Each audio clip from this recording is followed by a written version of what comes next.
Diabetes एक ऐसा शब्द है जिससे सभी परिचित हैं। सब जानते हैं कि डायबिटीज़ का मतलब शुगर होता है, यानी जब ब्लड में शुगर बढ़ जाती है उस अवस्था को हम डायबिटीज़ कहते हैं। अगर हमारी फास्टिंग शुगर 126 के ऊपर और ग्लूकोज के 2 घंटे बाद वाली शुगर 200 के ऊपर पहुंचती है तो हम कहते हैं कि डायबिटीज़ हो गई। डायबिटीज़ का डायग्नोसिस पक्का है। 95% डायबिटीज़ टाइप 2 डायबिटीज़ होती है। तो टाइप 1 कहाँ गया? टाइप 1 क्या है? टाइप 1 माने जो 4-5% डायबिटीज़ ऐसी होती है जो सिर्फ इंसुलिन की कमी से होती है, मतलब पैनक्रियास इंसुलिन बनाने में सक्षम नहीं है। तो अगर इंसुलिन की ही शरीर में कमी हो गई तो जो प्रोसेस मैंने बताया ग्लूकोज यूटिलाइजेशन वो तो हो नहीं पाएगा। तो when there is an lack of insulin, insulin की कमी ही प्राइमरी डिफेक्ट है, उसको हम टाइप 1 डायबिटीज़ बोलते हैं। उसमें इंसुलिन के कार्य करने में इतनी रुकावट नहीं है, इंसुलिन रेजिस्टेंस नहीं है, इंसुलिन डेफिशिएंसी ही डोमिनेंट है। तो ये तो इसका बेसिस हुआ टाइप 1 टाइप 2। लेकिन इसका मतलब क्या है? किसको टाइप 1 है, किसको टाइप 2 है, ये कैसे पता लगे? टाइप 2 डायबिटीज़ अक्सर 25-30 ईयर्स के ऊपर एज, आजकल तो हम 20s में भी देख रहे हैं, वैसे वो अलग बात है, और जल्दी भी देख रहे हैं, लेकिन typically older age group adults में होती है। टाइप 2 डायबिटीज़ उनमें ज़्यादा होती है जिनका वजन ज़्यादा हो। Weight gain has a direct relationship. वजन बढ़ना माने टाइप 2 डायबिटीज़ की तरफ आप जा रहे हैं, फिर कोई रोक नहीं सकता, खास तौर से अगर आपकी फैमिली हिस्ट्री हो। तो एडल्ट्स में टिपिकली 30s में, 40s में, कभी कभी 20s में, और रेयरली उससे भी कम। स्पेशली जिनका वेट ज़्यादा हो, स्पेशली जिनकी फैमिली हिस्ट्री हो, परिवार में माँ को, पिता को शुगर की प्रॉब्लम है, इन सब में टाइप 2 डायबिटीज़ का इंसिडेंस बहुत ज़्यादा होता है। टाइप 1 डायबिटीज़ बहुत इंपॉर्टेंट है क्योंकि हालांकि वो 5% है, फिर भी आप 5% जोड़िए तो नंबर्स तो बहुत ज़्यादा हैं, एब्सोल्यूट नंबर्स। एक बात। दूसरी बात, टाइप 1 डायबिटीज़ जो अक्यूट या सिवियर, कभी कभी क्रॉनिक भी, इंसुलिन डेफिशिएंसी से होती है, वो बच्चों में होती है, अधिकतर बच्चों में होती है।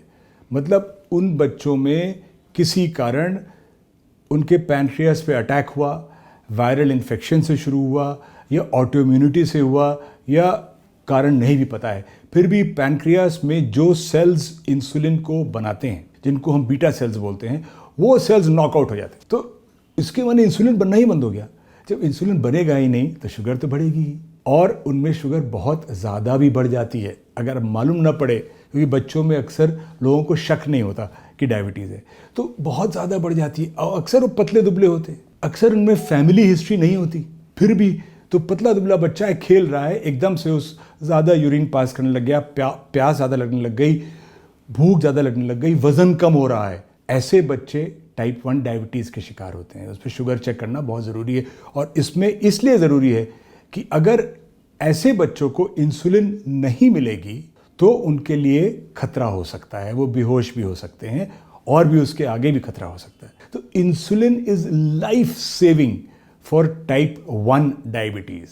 Type 1 diabetes, typically called childhood diabetes, insulin is life saving for them. उसमें कभी एक्सपेरिमेंट नहीं करना चाहिए, इंसुलिन छोड़ के ट्राई करें। टाइप 2 डायबिटीज़ जो मैंने बताया बल्क ऑफ डायबिटीज़ पेशेंट्स में होती है, उसमें डाइट, लाइफस्टाइल, वज़न कम करना, व्यायाम करना, और बहुत तरह की ओरल माने जो मुंह से ली जा सकें, ऐसी दवाइयाँ हैं जो इस्तेमाल की जाती हैं, और फिर बाद में इंसुलिन का प्रयोग होता है। तो अधिकतर टाइप 2 डायबिटीज़ आप डाइट, लाइफस्टाइल और दवाइयों से, ओरल दवाइयों से मैनेज कर सकते हैं।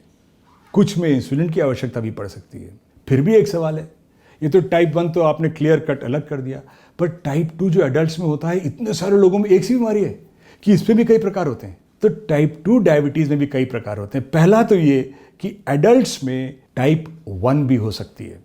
ऐसा कोई कानून नहीं है कि टाइप 1 सिर्फ बच्चों में होगी, राइट? बच्चों में टाइप 1 ज़्यादा है, लेकिन एडल्ट्स में भी टाइप 1, यानी कि ऐसी बीमारी जिसमें कि पैनक्रियास की बीटा सेल्स इंसुलिन बनाना बंद कर दें, ये 40, 50, 60 किसी एज पे भी हो सकती है। इसको हम लोग बोलते हैं latent auto immune diabetes of adults, क्योंकि क्लासिकली टाइप 1 डायबिटीज़ बच्चों में डिस्क्राइब थी, उसका जो फॉर्म बड़ों में मिलता है उसको हम लोग लेटेंट बोलते हैं, एकदम से मालूम नहीं पड़ता।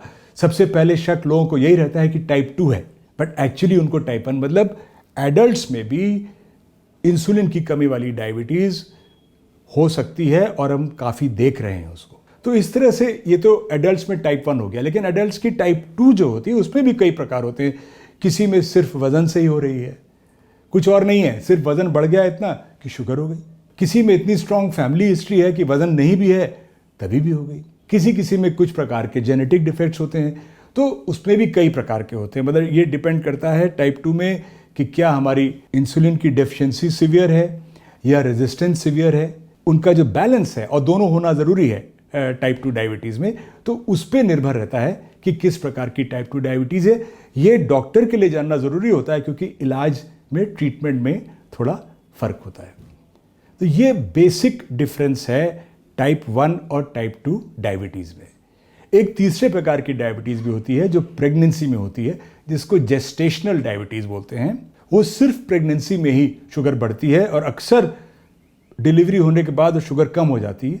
हालांकि ऐसी मदर्स को, ऐसी माँओं को आगे जाके टाइप 2 डायबिटीज़ होने का रिस्क काफ़ी रहता है।